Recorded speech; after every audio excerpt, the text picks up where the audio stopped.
Този човек накара цял щат да бъде блокиран. През 1994 година. Мъж, известен като Вечния Томи, е задържан от полицията в Елкхорн, Индиана. Томи, винаги обличан в старомодни дрехи от 20-те години на миналия век, е бил скитник, който се е местил от град на град.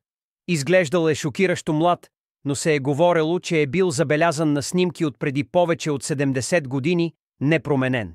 Местната шерифска служба започва разследване, сравнявайки снимки и откривайки, че Томи е бил виждан в градове из целия щат от началото на 1900-те години, винаги изчезвайки безследно.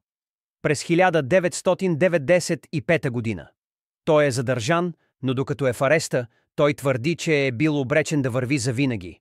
Когато го проверяват по-късно същата нощ, той е изчезнал, като в килията му е останал само един стар джобен часовник.